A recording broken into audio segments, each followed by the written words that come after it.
This RealAg Radio podcast episode is brought to you by Focus Herbicide from FMC. When tank mixed with glyphosate, Focus Herbicide provides a complete solution. Broadleaf burn-off and extended control on key grassy and broadleaf weeds like wild oats, bromes, and kochia in lentils, wheat, and more. See your local retailer or visit ag.fmc.com/ca today. It's time for RealAg Radio on Rural Radio Channel 147 on Sirius XM.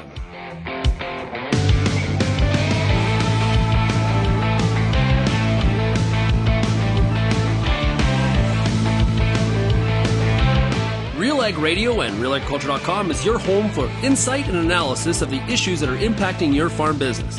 Let's get real and get connected with RealAg Radio.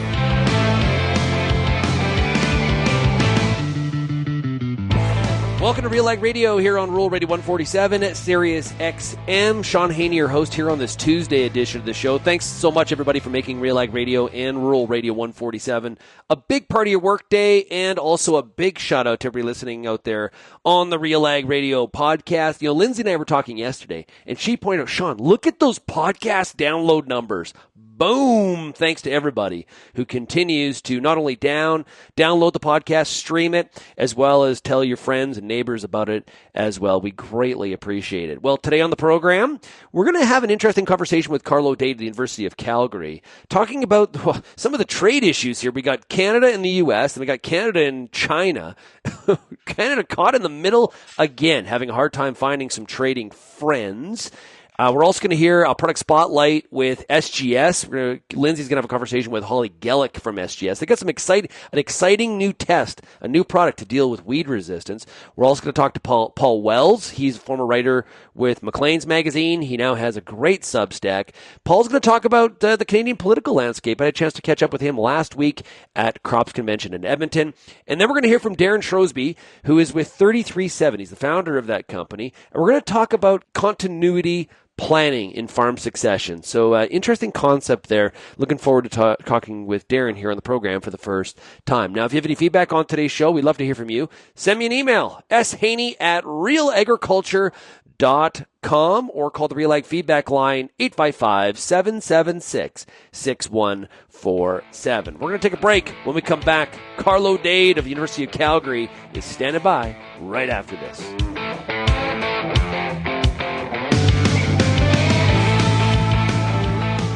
Big thanks to AGI for having us down here at Commodity Classic. Joined right now by Jeff Cruzen, Dryer Business Development Rep. With a dryer, it's almost like an insurance policy. It allows you that flexibility to start your harvest earlier and control your harvest operations. We know we're going to have to dry some of it. We hope we don't have to dry all of it. The problem with taking your grain to a commercial operation to be dried is you're at their mercy. You don't have that flexibility. If it gets full, they have to shut down for the day. When you have your own dryer, then you have total control about how your harvest is going to move forward. Maybe you have an off-farm job. You need to have that flexibility to harvest your corn, but still hold your off-farm job. Let's say you're coming to me and you say, Jeff, what do I need for a dryer? What's an average harvest day for you? And then we're going to say, what's a big harvest day for you? And then we'll size the dryer around that. So we're going to plan for today, but we're also going to talk about where you're headed to in the future. A dryer is a large capital investment, but you also need to plan where you're going to be, not where you are today. You can reach out to Jeff by going to egggrowth.com.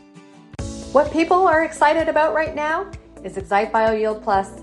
It's a phosphate solubilizing ag biological that works on oilseeds, cereals, and legumes. I'm Eva Smuck and I work at Excite Biotechnologies. For over a decade, we have been helping farmers to achieve healthier plants and better yields with our premium liquid inoculants. You can learn more by calling 1-855-EXCITE-BIO or by searching Excite Bio online. That's XITEBIO.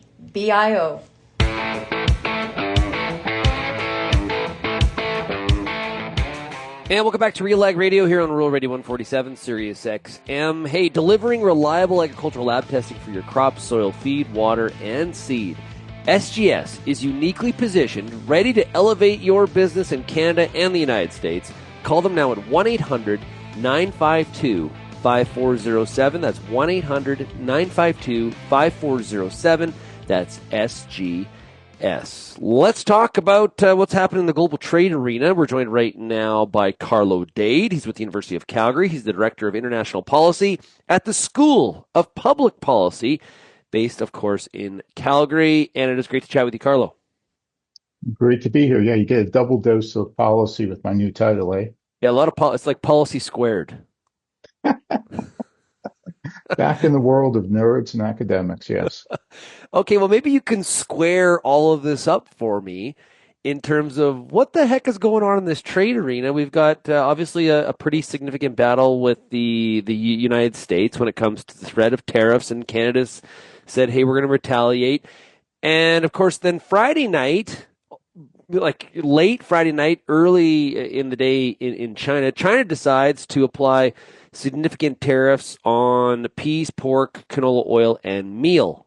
Canada very much caught again in the middle of these two economic superpowers. Yeah, so this has been the theme in the recent past, with China's rise to become the second largest economy in the world and a significant market for Canada. Overall trade between Canada and China, everyone knows the figures on Canada-US trade, but let's talk about China for a second. The overall trade figures for China and Canada exports are fairly low. But when you switch to agriculture, China is, depending on the year, anywhere from 11 to 13, 14% of our ag exports. That's much larger than the 2 to 3% that China represents for overall trade of goods. So we're in a fairly unique situation in Canada where we're caught between two global superpowers, our two largest markets, significantly large markets, that are having a war with each other and dragging us into it.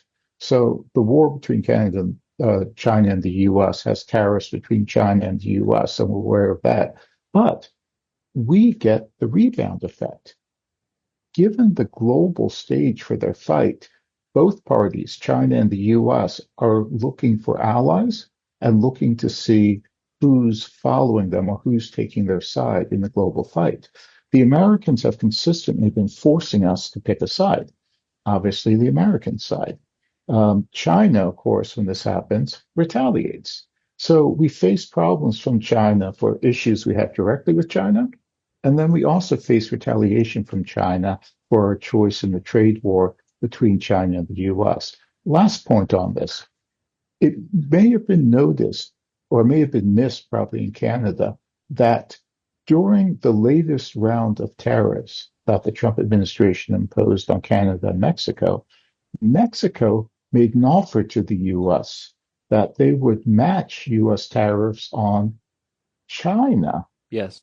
If the Americans would ease up on them on tariffs. So you see how this is playing out in terms of the direct problems we have with China and then the problems the U.S. is handing us where China is inflicting retaliation.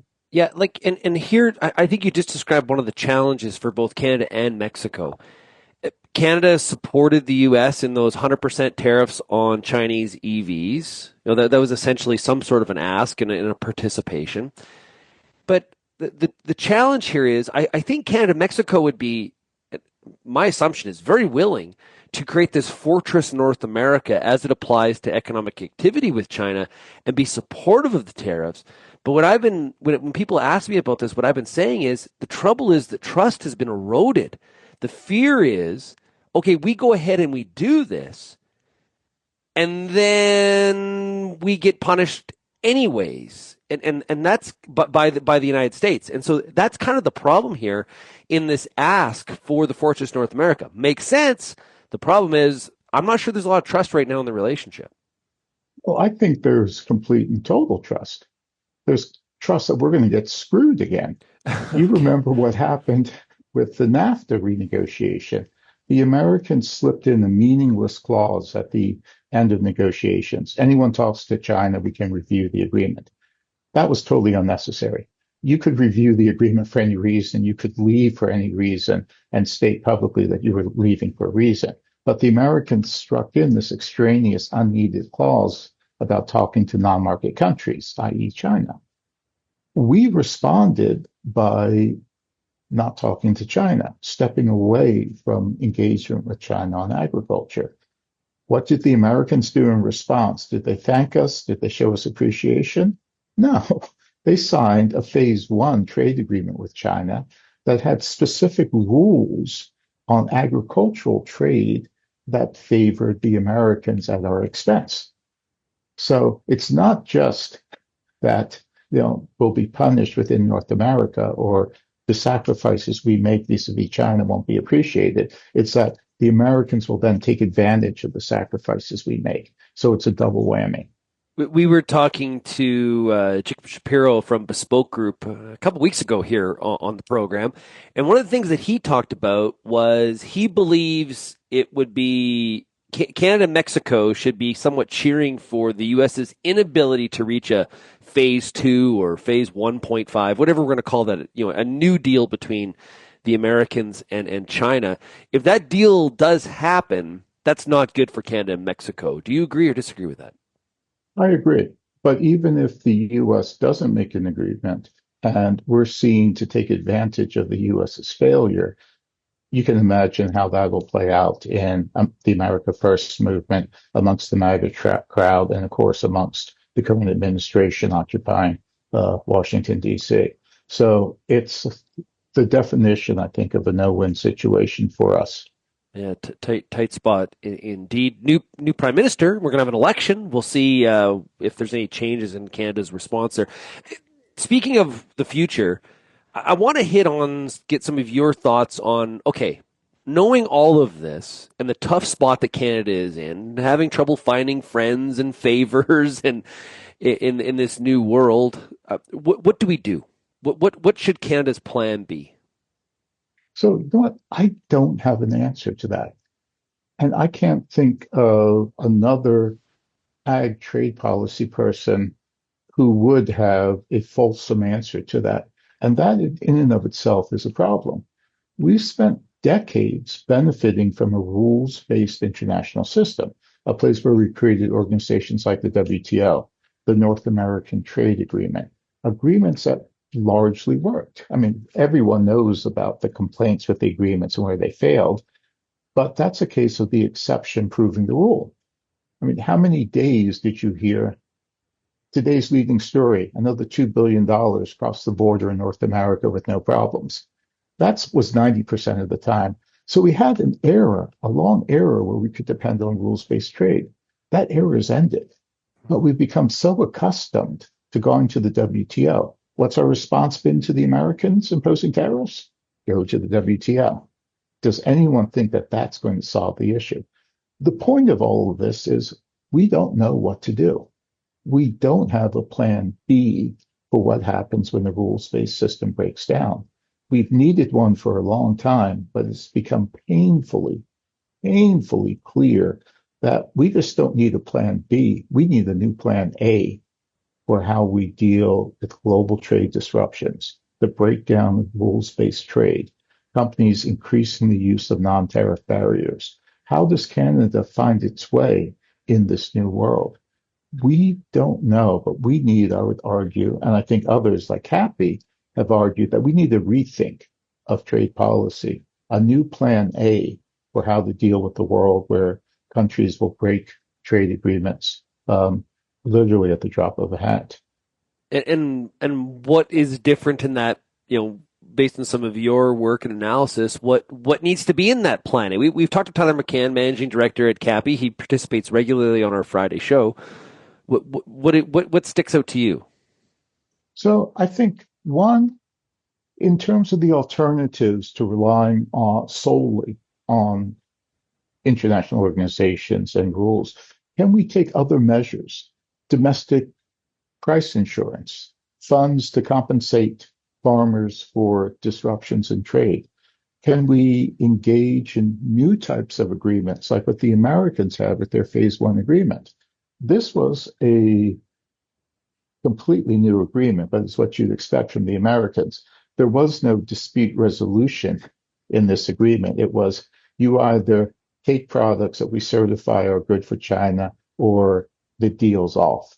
So we also need to look to new types of agreements, potentially following what the Americans did. Other countries are looking at stockpile, curtailment, more government control. I'm not saying that these are solutions. I'm saying that these are things that need a fulsome discussion. And from that discussion, we can produce new ideas. But we're not going to get to those ideas until we bring in folks who can look at international experience. What are the Aussies doing? And if anyone could teach us some lessons about how to manage global trade disruptions with unreliable partners, it certainly would be the Aussies. But the point is, this will not be a 5-year project of academics writing obscure papers. This can be a quick, action-oriented agenda to produce this. And we need to find out what happened with the Barton Report. Why didn't that opportunity pan out? What lessons can we learn? All of this can be done quickly and efficiently if we simply put our minds to it. But the case that it needs to be done, I think, is obvious. Yeah, you know what we've been talking about here lots on RealAg Radio, Carlo, is you use that word action. More emphasis on action, and action. A word that I love is velocity. Action with velocity. We need to kind of break some of the Canadian cultural issues that we have, which is, talk, review, collaborate, consensus, and all of that. Not to say we shouldn't have people on board with the plan. You need to do that, but we got to move quicker. And I think that's one of the things that should be one of the takeaways here. Indeed, and that's part of our thinking. This will not be a widespread. This should not be a widespread process. There are a few key innovative ag thinkers. You need to gather them without industry and without stakeholders, without anyone who has a dog in the fight, because you're talking about throwing out the bathwater in terms of trade policy. You need to start fresh. And from that process, you then go out to the ag community and present the work. So that's part of the technical side from a think tank perspective and how you would move policy. But the big question is government. Will government listen? And that is in the hands of your listeners.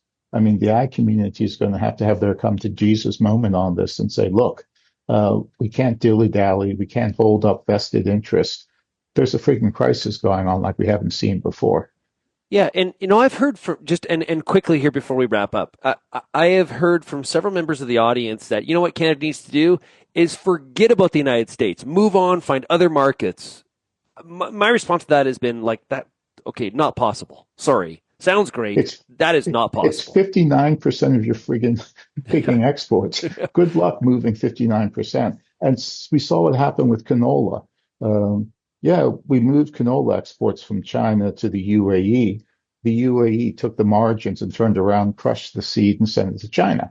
Yeah. So it's not as easy as it sounds. Carlos, great to chat with you. I'm sorry I missed you last week at Crops Convention, but I'm sure we will connect here very soon. Thanks a lot, bud. Come out to APAS, or you could buy me lunch when I come down for Southgrove in a couple of weeks.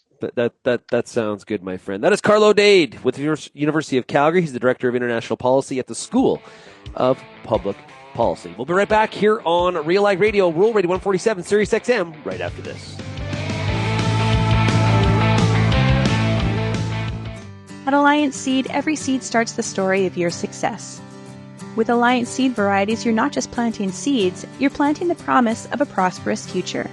Our top-performing wheat, barley, oat, pea, and lentil varieties are tailored to meet the unique challenges of your farm, ensuring high yields, strong standability, and reliable disease resistance. Discover the Alliance difference at allianceseed.com or call 1-877-270-2890. We are here at the Helena booth. Joining us is Alex Park, the division agronomist for Wyoming, Colorado, West Nebraska, and West Kansas. Heading into this 25 season, what are some of the agronomic things that growers are thinking about? Efficiency, period. There's a lot of unknowns, so if we can take the edge off our risk by increasing the efficiency of, particularly on our fertility programs, and making sure that our fertility programs deliver us ecosystem services where things like phosphorus and potassium can deliver drought resilience, de-risks my operation. It can be really huge for us. If I could beg anybody to do one thing, let's take a soil test. Find out what is in your bank. You spend a lot of money on this land. What's in the ground? How can we efficiently extract the nutrients at a reasonable pace at the right time? Can't do that without a soil test. Find out what your investment is, and that's going to let you make the right decisions on your fertility program. And if you don't have that, you're starting from a place where how much nutrients is that crop going to extract, and that's not as efficient as you could be. Make sure you go to research.innovate-ag.ca or HelenaAgra.com.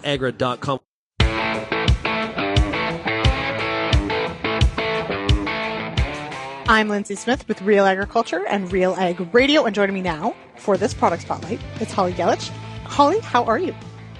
I'm fantastic, Lindsay. You know what? We're getting to the end of our seed testing season, right? The snow is starting to melt. Man, out in Quebec, there's still a lot of snow, and Ontario's had these strange rains, but we are ready. So we're wrapping up our cereal, pulse, canola, forage, feed type seed quality testing. The last little bits running through our lab in anticipation for the upcoming planting. Plant 25, right? I can't, it's sort of blowing my mind that we're plant 25 already. All right. Now, but a key part, of course, of any growing season is that weed control. And SGS is launching a really cool tool for Western Canadian growers. It's genetic testing for herbicide resistance, or herbicide resistant weeds. So can you first let's back up a second. Why is this so important? Why is a tool like this so important for Western Canadian growers? Oh, absolutely. Let's get into it, Lindsay. So did you know there's in Canada 30 weed species across Canada that has herbicide resistance? So that number grows. This is not just a Canadian problem. This is a U.S., a global problem across crop production, all different types of cropping systems. It is an issue. Now, when we talk about Western Canadian farmers, it is costing over $100 million and multiples of that to local farmers. And, how does it do that? Well, first off, decreases yield, right? So with the presence of these herbicide resistant weeds, there's competition for our key components, right? Water. We've been in a drought for a long time, right? So these herbicide resistant weeds are, fighting, they're battling for the water, they're battling for the nutrients. So from a crop production standpoint, it is very important to manage. It's all about profitability, right? Absolutely. Now, I mean, as you pointed out, trying to figure out what you're dealing with and to try to get those weeds out of your fields and let that crop take off and reach full yield potential. I have to say, I've sort of always imagined that it would be like a research lab that does testing like this. Is this a test that, like, as the average farmer, I can get genetic testing done for the weeds in my field? Yes, absolutely. This spring, ready to roll, Lindsay. So what we've done is we have partnered with the academia group, with the private researchers and labs who have developed this specific genetic tool for herbicide resistance. So what they've done over the last 10 years is develop specific target site-based resistant testing. And that is a lot of words put together. But what it comes down to in Western Canada, SGS is going to bring genetic leaf tissue testing to the market. So how this will work is we have two different offers on the plate. One will be a single leaf analysis, and the other option will be more of a field scan, right? The field scan, I think, will really target in on those agronomists, those people that are really wanting to dig deep. Do they have one resistance? Do they have multiple resistance? So they'll have two different offers. So we are going to be testing tissue. Historically, it's been the weeds, seeds that have been tested, grown, sprayed in a greenhouse, which takes 6 to 8 months to be completed. So what we're offering is a genetic leaf tissue for specifically focusing on two weeds to begin with. First one, wild oats. Wild oats is a problem. So we're offering group 1 and group 2 genetic testing for wild oats. And then for kochia, more of that southern kind of problem in the prairies will be group 2, 5, and 9. So those are going to be our focus, but we will have others on demand. We do have that opportunity for many other weeds, but those seem to be the current focus in the marketplace at this point in time. So we're very excited that SGS will be offering it this summer. Those are, of course, the two big ones that often come up whenever we talk about this topic. Now, you did mention this is either, leaf tissue. This is, you need obviously a growing plant to do this. So is there an ideal time? Do you need to be super early? Can you do it at any time in the season? What should growers and agronomists know about the actual testing? Oh, absolutely. It can be done anytime the plant is growing. So think about this. Pre-seed, is that kind of March to May, depending on the year. We have historic observations, right? We know that, okay, I'm a farmer. I have this one area that is a problem. I keep spraying. The weeds keep coming back. So we can do testing at that pre-seeding time frame, right? The weeds are starting to grow. They're actively growing. So that would be early. Second one would be during the growing season. So really this speaks to those escapes that happen post spraying, right? Couple weeks in, you're not seeing, one area that is having a problem. It's regrowing again. Submit samples at that time. And then the last one is really post harvest. Another really great time to be evaluating this. There might be new resistance that's starting to come up. You've combined, you're starting to see some regrowth. You've sprayed. So really I could see there is benefits during the entire growing season, just before and after. Now, you're probably wondering about turnaround time. So Lindsay, like these genetic tests will have results in people's email inboxes within 1 to 2 weeks.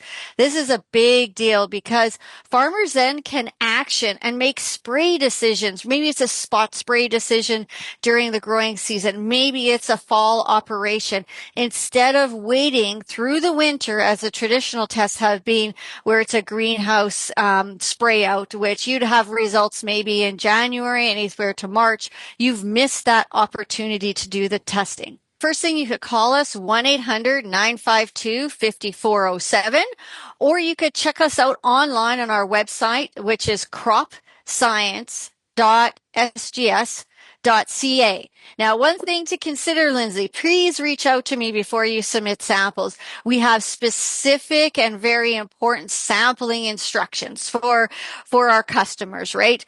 All right. Sounds great. Holly, thanks so much for joining me on the show today. Thank you. Take care, Lindsay. All right. We'll be back with more RealAg Radio right after this.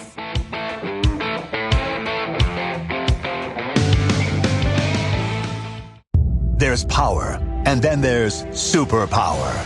Advancing the unstoppable superpower of pre-seed from New Farm. Take control. Eliminate weed competition and start clean in spring. Manage weeds early in canola, cereals, and pulses. Conquer, Goldwing, Thunderhawk, and Blackhawk EVO. Convenient formulations and multiple modes of action. Add more power to glyphosate, more benefits to your burn down. Go to newfarm.ca/burndown. It's summertime, and you've got a lot of important decisions to make when it comes to your corn crop. Let the Corn School on RealAgriculture.com help guide you through those big decisions with input from leading experts in the field. If it's spray timing, disease identification, or any other field issue, the Corn School's got you covered. The Corn School on RealAgriculture.com, brought to you by BASF and Pride Seeds.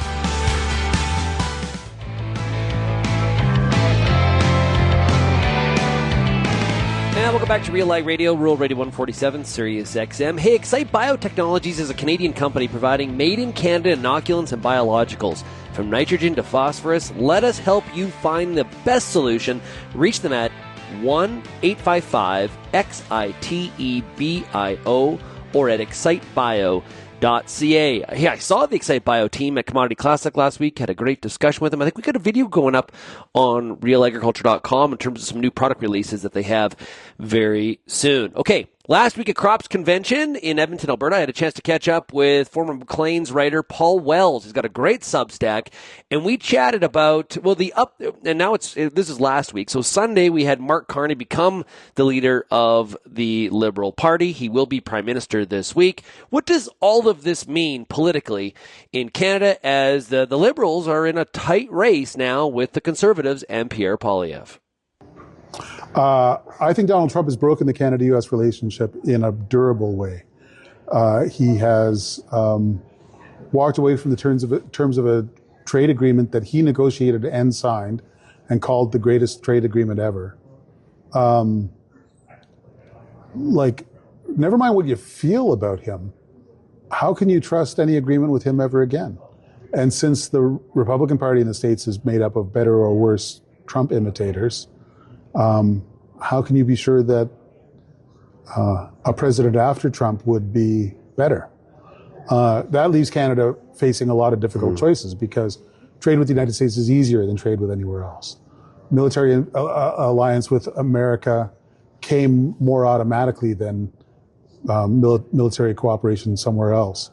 But I guess my message to these people was that what's happening right now is not a small thing, it's a big thing. We seem to be focused a lot on the emotions, like the betrayal, the hurt, our feelings. It seems like we're kind of, as a country, having a hard time getting past that. Need to think more, maybe a little bit more American, and think a little bit more about where the business side of this goes going forward. Do you agree with that, or do you disagree? I mean, yes, I agree, but I want to give emotions a minute worth of respect. If you live in a small town, you've depended on the fire department to keep you safe for your entire life. And then one day the fire squad comes and shakes you down while your house is burning. You are within your rights to be upset. And Trump never complained about Canada until within the last year. I never complained about Canada in a sort of systematic way. Yeah, this kind of started in early December. Well, this is it. And it's this idea that he can take over. And he's actually got some history of taking over. He used to be a slumlord. He used to make life unlivable in apartment buildings that he wanted to buy so that the tenants would leave and he could rent out the apartments for cheaper. Like he used to sued a guy for not paying rent after the guy had paid his rent because it's unpleasant to be sued. This is the kind of stuff he does, you know? And and it's also difficult for Canada it's not obvious what to do next. Trade less with America, trade more with who? Trade more internally, getting rid of internal trade barriers. But you're not going to get a huge economic pop out of that. The studies that show significant benefit for freeing up internal trade also say that the benefit is hard to realize in the short term, that it would be gradual and over time, things like that. Trade with other parts of the world. Canada has tried, going back to Pierre Trudeau. The problem with other parts of the world is you're not as close as the Americans are. Like I spoke to canola farmers. Most of the processing and packaging of Canadian canola happens in the United States. And it makes no sense to move all that to Malaysia, you know? So like it's not obvious what the next step forward is. What's your feeling about what's happening in Canada politically right now? We had a situation where we had Pierre Poilievre with a 20 to 25 point lead. It shrunk down to, depending on which pollster you follow. I talked to David Coletto from Abacus today. I think he said it was about a 9 or 12 point lead. He has a gap still, whereas Ledger and Nick Nanos, it's pretty much a dead heat. What do you make of this rise back of the Liberal Party and what people say will be Mark Carney? The pollsters disagreed for a minute, and then they spent a month all agreeing, and now they're back to disagreeing. I still think that Pierre Poilievre is likely the next, going to be the prime minister at Thanksgiving. Yeah. But if he's in trouble, it's because Canadians have had 3 years to get a sense of him. And some Canadians are not convinced that he's the right guy for a serious situation. Mark Carney, I think, realistically, most Canadians know very little about Mark Carney. But he knows about the world, and it's the world that's hurting us right now. And he seems serious and quiet, whereas Poilievre sometimes seems kind of cartoony and loud. And so Poilievre was a great remedy after a decade of Justin Trudeau being sanctimonious and telling you how to think and congratulating himself for stuff that he actually hadn't delivered, right? And Poilievre seemed like a reality check. But just as Trudeau has weaknesses, so does Poilievre, and Carney seems like a really good answer to some of those weaknesses. I have no idea how the next election is going to go. I have no sense of how it should go. I don't know who would form the best next government. But it must be really annoying to Poilievre to think that some people are turning back to the Liberal Party because he is so close, you know? It kind of like within your grasp. Like it's just like you're right there, the mouse and the cheese just, the ground shifted on you. Yeah. But Poilievre says the Prime Minister should get the provinces together to work on stuff. And I think, like, I have a list in my head of all the provincial premiers that he has personally insulted in crass and arrogant ways. Okay, well, if the Prime Minister is supposed to work with the premiers, is he proposing that he be the Prime Minister who works with the premiers? Because he spent 3 years not seeming like he was very interested in working with David Eby, or even with Doug Ford, or with François Legault in Quebec. So I've spent a lot of my life being a jerk. Very often you realize that you shouldn't have been. And that would be my advice to Poilievre. Looking ahead in the future, and we don't know what the election looks like. I've had some of our audience in Alberta who have suggested, okay, like, if Carney wins by Thanksgiving is the Prime Minister, it's the same group. A lot of the cabinet supported him. It's just another version of what we've had. Yeah. Different resume, but same version. Time to break camp and get out of here. Do you think that we could see kind of a revitalization of the Western separatist movement if Carney is the Prime Minister by Thanksgiving? I think we certainly would. And the only question is how many friends it would have. There's substantial practical and legal challenges, right. You know. But the first thing is would that be... There would certainly be people very angry if the Liberals got reelected. And I've got a lot of sympathy for that feeling. Does that translate into millions of people who want to break the country up? Is this a good time to be breaking the country up? I don't have the answer to that, and I suspect different people will have different answers. Yeah. So, what else? We talked about Trump. We talked about the federal election. What else are you watching right now that interests you politically, or is these two forces taking up all the oxygen in the room? This is most of it.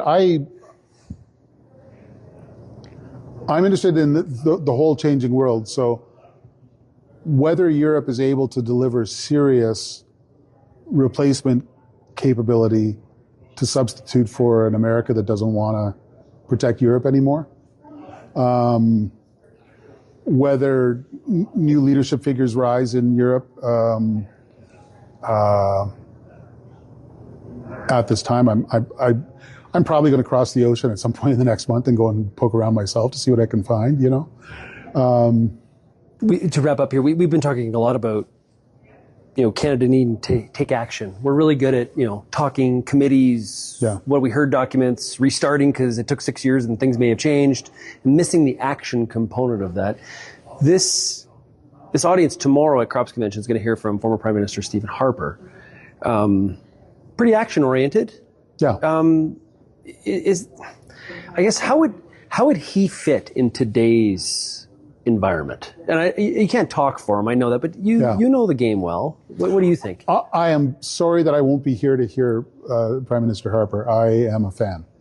I note that he was a lot quicker to express Canadian outrage at President Trump's actions than Pierre Poilievre has been.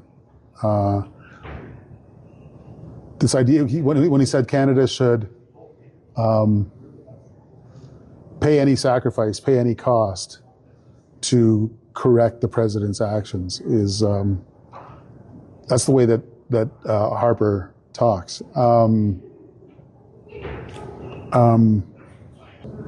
I don't know. If I was, so he's been leading a committee that's looking into changes to the Alberta pensions. Mm-hmm.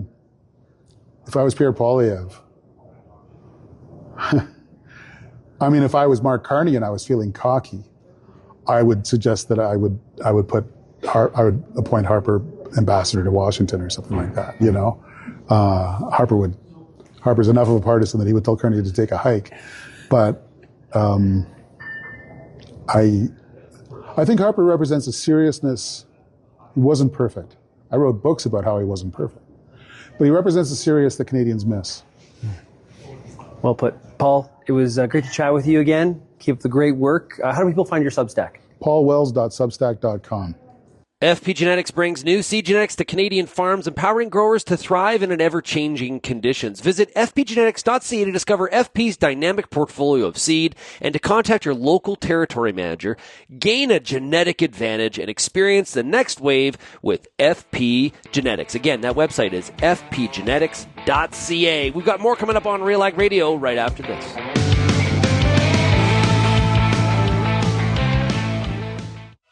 If you're applying a low-rate N stabilizer, you might be falling for a losing strategy. Low-rate products promise great results, but may lack the potency of higher active ingredient concentrations, so great isn't always what you get. Don't put yield at risk. Put your trust in proven solutions. Anvol Nitrogen Stabilizer, Super U Premium Fertilizer, and Tribune Nitrogen Stabilizer from Koch Agronomic Services. These products offer higher active ingredient concentrations imitator brands can't match. See the difference at defendyourn.ca. Find everything you need for outstanding weed control in your wheat and barley from the cross-spectrum herbicide experts at Corteva. Corteva is proud to offer a wide selection of cross-spectrum herbicides for maximum convenience, effective resistance management, and customized control of your toughest grassy and broadleaf weeds. No matter what kind of weed challenges you're experiencing, we've got the right fit for your farm. Visit corteva.ca to learn more.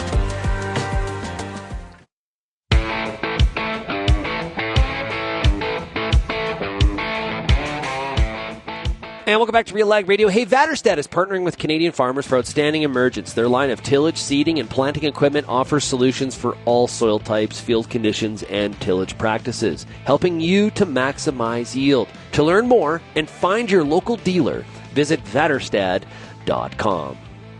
Okay, now we're going to talk about farm succession and cover it with a new guest here on the show today. We're joined by the founder of 337, is Derryn Shrosbree. Derryn, how are you doing today? Great, thanks. How are you, Shaun? Good. So, hey, before we get started here and talk about this really, really important issue, what is 337? 337 is a boutique that specializes in continuity planning for farmers. That's all we do. We do one thing and we do it really, really well. So we try to help farmers do succession planning correctly. I am a farmer, so I farm in just north of Mount Forest in southwestern Ontario. So market garden, we do vegetables, we farm. So I am a farmer that went through the succession process in Canada, found it excruciatingly painful, and did it for myself. So I put the whole thing together, soup to nuts. I found that there were 7 large buckets that sort of step 1 led to step 2, led to step 3, pretty similar to agriculture, you know. Anyone can put a seed in the ground, but if you do 6 steps and then put the seed in the ground, the seed kind of generally grows a little better. So I did it for myself, and then my neighbor asked me how I did it, so I did it for him. And then the neighbor on the other section, they asked me, so I did it for them, and so on and so forth. And now, Shaun, what I try and do is I just tell folks what I did and how I did it, and then you just do whatever you want. But that's how I did it, and it worked out really well for myself and a whole bunch of my friends and farmers that we started with in Ontario, and then we moved into the prairies. Yep. Yeah. And I know lots of people have used your service and talked to you. Now, I'm curious. A lot of times we talk about farm succession, farm transition. Not a lot of people phrase it as continuity. So why that word, and what does that mean? Yeah. So for me, I believe that I'm a steward of time. Yes, I look after the farm and my crops and my family, et cetera, But as a steward of time, I have a block of time. If I want my work, my purpose, my farm, my family, et cetera, to continue and to do well, I need to have continuity planning, which means that all the good decisions that I've made and all the hard work that I've put in over 17 years on the farm is continuous. So continuity planning means that my legacy, or what I try to set up as my legacy, is continuous. So having a continuous plan for me makes a lot of sense, because I don't want to do transition, because I'm not transitioning out of the farm. I'm 48 years old. I'm still on the farm, but I have on-farm and off-farm kids. So 3 kids, my eldest is on farm, my youngest 2 are off farm. So I'm still continuing on the farm. So it's continuity planning. So I don't feel like I'm being replaced. I don't feel like I'm useless. I'm still useful on the farm. So having a continuity of the farm is why we use that word. Does that answer your question, Shaun? Yeah, no, I think it does. And, the other thing that, when you and I met at the Convergence conference, one of the things that we had chatted about was the time, you said like, a student of time. For a lot of farms and ranches across Canada and the United States, this whole process, it takes a really long time. And some of that involves, lawyers and accountants, probably a lot of stalling, depending on what people's interests are from a stakeholder perspective. It doesn't have to take sometimes the time that I think it does. What are your thoughts on that? Yeah, I think you hit the nail on the head. When generally thus far, so when I went through the process, it was lots of lawyers, there was lots of accountants, there was insurance agents, there was financing folks, and every single person, there was probably like 8 people, and everyone had an opinion, and everyone told you to do this and that, et cetera, et cetera. And what I found was I would go to the accountant, educate him, he would send me an invoice. Then I would go to the lawyer, educate him, he would send me an invoice. Then the lawyer would educate the accountant, they would then get educated, and then they would both send me an invoice, and so on and so forth. So I found that the time started to drag out. It became complicated. I got lost in the details, and I didn't have a quarterback, like one person who's like, all right, we're going to do a one-stop shop here. Everything is going to get done. 1 step goes to 2, goes to 3, goes to 4, goes to 5. So I have I lacked 2 words, clarity and control. I had no idea what was going on, which then resulted in me procrastinating because I had no clarity. And when I had no clarity, I felt I wasn't in control. And as a farmer myself, and a lot of farmers we know, I like control, right? We like to control things as best as we can. The weather's out of our control. But generally speaking, as a farmer, we control the inputs, which results in a crop or, a harvest or whatever the case may be. So I think that, to your point, the extension and the lack of people getting continuity plans done, and there's only 12, like at Convergence, I think it was you that said there's only 12% of farmers have continuity plans in Canada, which is terribly low. And I think that that's the reason. The reason is it's actually not complicated. It's fairly simple and fairly quick if you have someone who's done it or knows what they're doing to just give you a helping hand, like the quarterback. If you played football without a quarterback, it becomes a mess really quickly. If you have a quarterback, someone's doing the play, it kind of helps. And the lack of clarity you're speaking about, I think, I don't want to put words in your mouth, but what I'm hearing there is, I know where I want to get to. I know what it looks like on the other side, but the lack of clarity is the steps that we're taking to get to that point as quickly and most importantly in this process, most cost effectively as possible. Because that's a big deal here too. For sure. And, I got invoice fatigue because I just kept getting invoiced and I wasn't feeling like I was getting anywhere. So if you can eliminate A, complexity, and B, the invoicing, and you're not on the billable hour, things go quite quickly because it's in everyone's best interest to get you back into the field, but we get the continuity planning done fast. So, for example, the steps I went through was 1, let's get the enterprise value squared away. Like, how much are you worth? So that gets you a number. So the number is, let's say, $100 million on a big farm, $10 million, whatever the case may be. There's your number. In that number, there's 2 different kinds of assets. One is taxable, one is tax exempt. What are those 2 numbers? That's a pretty simple exercise. That takes some documentation. I read it. I'm like, if you have a $100 million farm, $60 million is tax exempt, $40 million is taxable. Okay, great. So then you work with the $40 million. There's your $40 million. That's your problem. Once you've isolated what the taxable problem is, $40 million, then the next step is, all right, who's going to pay it? Are you paying it? Are your kids paying it? Someone has to pay the bill. So choose. If you want to pay it, great. Do you want to pay it today or do you want to pay it the day you die? Which one do you want? Choose that. If you choose the day you die, then you do a thing called an estate freeze. Then you freeze the value of the farm today so it crystallizes the value of $40 million. Right? Your tax bill is 25% of $40 million. It's pretty simple, right? So can you pay that today? No. Well, then it's paid when you die. So that's 2. That's called a estate freeze, right? So accountants and lawyers love to use jargon and make things complicated. It's not.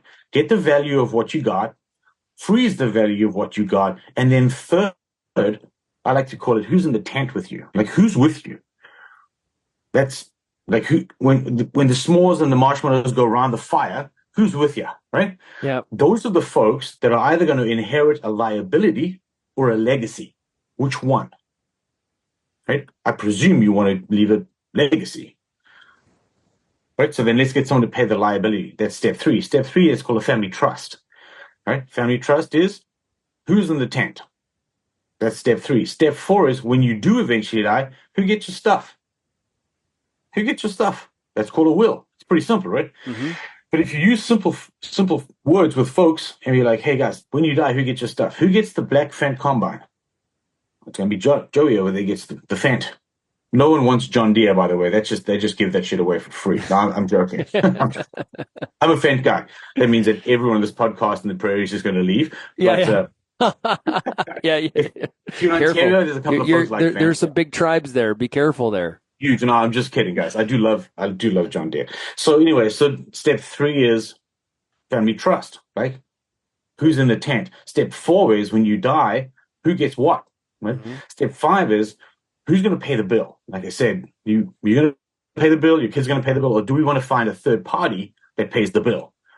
Right? The third party is structuring. So we can structure out of tax. We have to add a little bit of complexity to the mix. But if you don't want to pay tax in April on personal income or tax down the line, we can structure around that. That's step 5, right? Also, the last step is, when the older generation, which would be me on my farm, what do we deserve? When we actually do leave, how do we get paid? What do we walk away with? Some folks are like, I just want to go to Arizona, give me $100,000 a year until the day I die and I'm good to go. All right, sweet. Let's structure that now so that we're clear about who gets what when. Right? And then the age-old concern is on-farm versus off-farm kids. How do we estate equalize? A farm is not a pie. Can't cut it up. Doesn't make sense, right? And always, Elaine Fraser was at the Convergence meeting, and she said something really good. Fair is not equal, and equal is not fair. You can't cut it up. So the on-farm kids, they get the acreage. They get the farm. The off-farm kids, got to give them cash, right? How do we get cash to the off-farm kids so that the on-farm and off-farm, when the referees are gone, they still have supper together on the 25th of December? Because if you don't plan and do continuity planning correctly, you're going to leave a big mismatch between the kids. A mess. And yes, a mess. More often than not, it is a mess. And the thing is, it's avoidable. It's completely avoidable, right? It's really not that complicated. I think that up until this point, people have prided themselves in being like, oh, I'm too busy procrastinating. It's difficult. It's expensive. It's not. It's just not, right? You can cut through the red tape. You can cut through the nonsense. Get to the heart of the matter, is what you said, right? Let's get the solution in place so that you can get back to the field. Your shoulders are down 2 inches, and you're concentrating on your tram lines as opposed to thinking about who gets what when you die. Yeah, well put. Well, hey, Derryn, I'm looking forward to chatting with you more here on RealAg Radio in the future about all these different incremental pieces. Thanks a lot for joining us here today. Really appreciate it. It's my absolute pleasure. Have a great day. Thanks for including me. That was Derryn Shrosbree. He is the founder of 33/7. Looking forward to more chats with him into the future about transitional continuity. Okay, before we take a break, I do want to mention New Farm. Get ahead of hard-to-kill weeds with pre-emergent soil-active herbicides Valterra EZ and Fierce EZ from New Farm. Apply after spring thaw for up to 8 weeks of extended weed control this spring. Find out more by going to newfarm.ca. Jam-packed show here today. It's been a lot of fun. If you do have any feedback on today's program, I'd love to hear from you. Send me an email, shaney@realagriculture.com. You can also find Real Agriculture across all the different social media platforms. You're also more than welcome to call the Real Ag feedback line, 855-776-6147. Thanks, everybody, for getting real and getting connected with Real Ag Radio. And, of course, we will talk again tomorrow. Cheers, everybody. Thank you for downloading this RealAg Radio podcast brought to you by Focus Herbicide from FMC.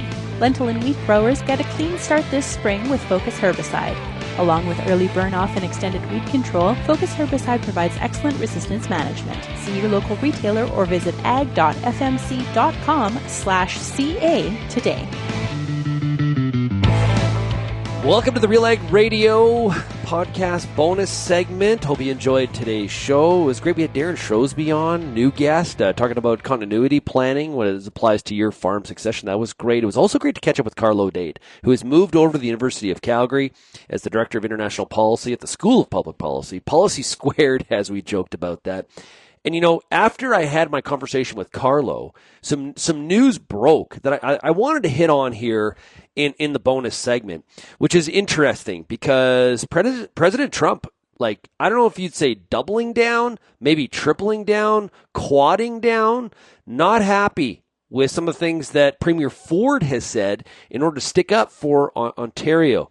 So on Truth Social on Tuesday morning, President Trump posted, based on Ontario, Canada placing a 25% tariff on electricity coming into the United States, I've instructed my Secretary of Commerce to add an additional 25% tariff to 50% on all steel and aluminum coming into the United States from Canada, one of the highest tariffing nations anywhere in the world.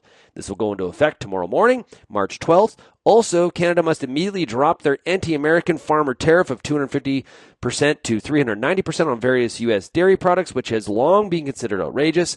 I will shortly be declaring a national emergency on electricity within the threatened area. This will allow the U.S. to quickly do what has to be done to alleviate this abusive threat from Canada. If other egregious long-time tariffs are not likewise dropped by Canada, I will substantially increase on April 2nd the tariffs on cars coming into the U.S., which will essentially permanently shut down the automobile manufacturing business in Canada, though those cars can easily be made in the USA. Also, Canada pays very little for national security, relying on the United States for military protection. We are subsidizing Canada to the tune of $200 billion a year. Why? This cannot continue. The only thing that makes sense is for Canada to become our cherished 51st state. This would make it all tariffs and everything else totally disappear. Canadians' taxes will be substantially reduced. They will be more secure militarily and otherwise than ever before. There will no longer be a northern border problem, and the greatest and most powerful nation in the world would be bigger, better, and stronger than ever, and Canada will be a big part of that. The artificial line of separation drawn many years ago will disappear, and we will have the safest, most beautiful nation anywhere in the world, and your brilliant anthem, O Canada, will continue to play, but now representing a great and powerful state within the greatest nation that the world has ever seen.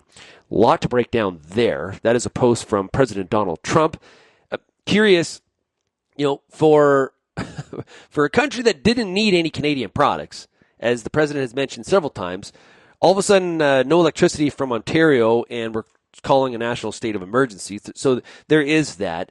The other part about it is I'm not sure if you call this negotiating. And this is one of the struggles and the problems and challenges that Canada's been trying to steer through, is how to deal with kind of this sort of reactive nature. You can't blame Premier Ford for trying to stick up for Ontario and what the president is trying to do to something like, hey, the Canadian auto sector. And the thing is, the Canadian auto sector, the North American auto sector, the big three, Ford, Dodge, Chev, they have talked about the economic realities of, you know, a very complementary supply chain between Canada and the U.S. and Mexico when it comes to the automobile industry.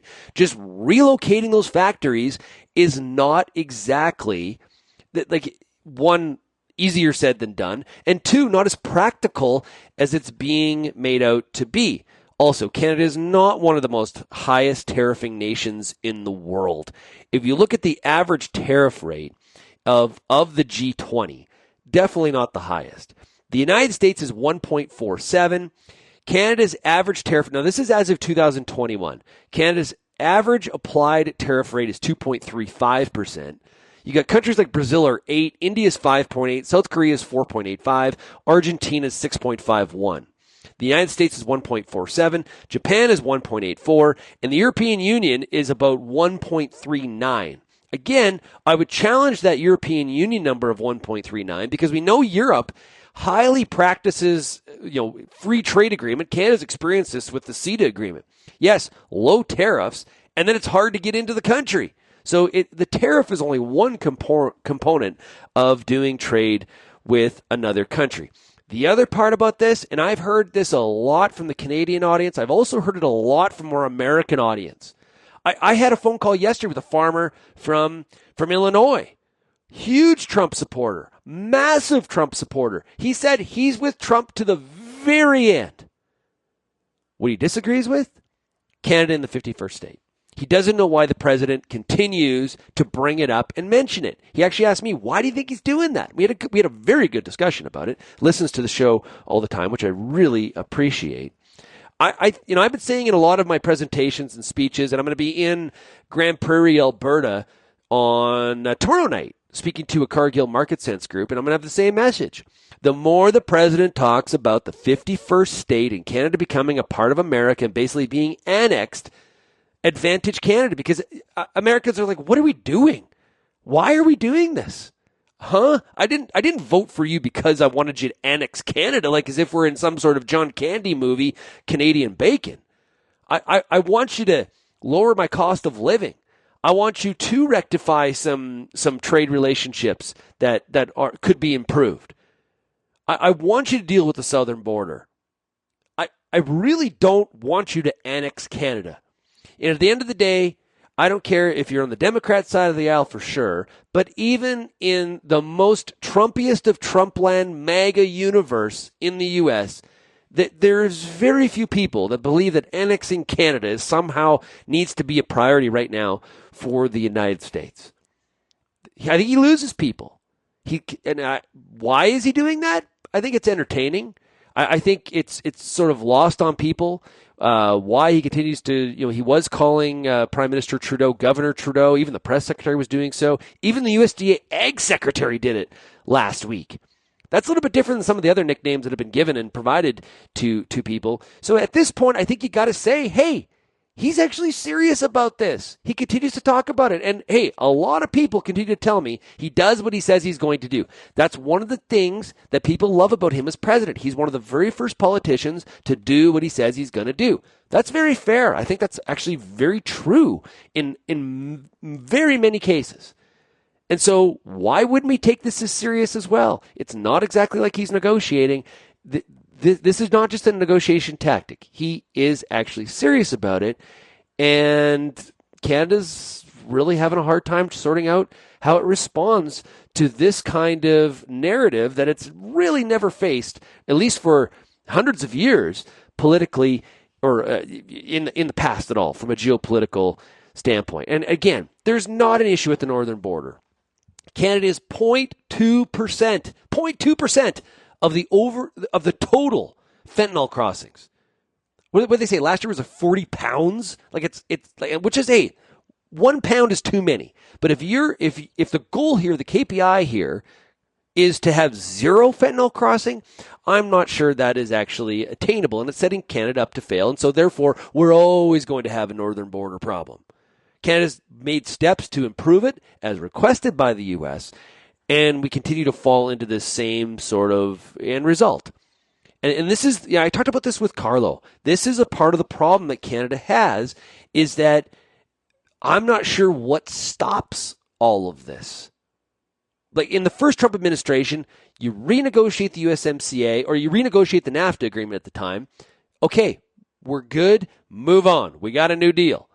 In this situation, it is like a rolling wave of continual tariffs. And Canada obliges to the requests, and then something else is the problem. Or it's not good enough. It's a real challenge.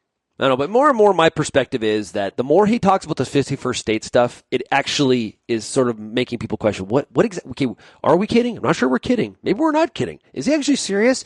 And you're losing people. I think you're losing people. And I'm gonna do some research here for tomorrow's show and see what some of the surveys and polls are saying in this regard, how Americans feel about this 51st state. Now, listen, I have a couple people that I know that are like, hey, why wouldn't you want to be the 51st state?